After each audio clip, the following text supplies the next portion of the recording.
ప్రేమ వల్ల పిచ్చి పట్టిన మగాళ్ళెందరో, మరి మగాళ్ళ ప్రేమ వల్ల పిచ్చి పట్టిన ఆడది ఉందా? ఆడదాని వల్ల సన్యాసులైన పురుషులెంత మందో, మన పురుష జాతి వల్ల కాషాయం కట్టిన ఒక్క ఆడదుందా?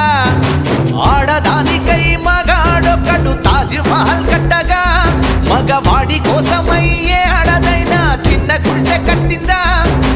మగవాళ్ళు మంచి మనుషులు, మరి ఆడాళ్ళు ముంచే మనుషులు.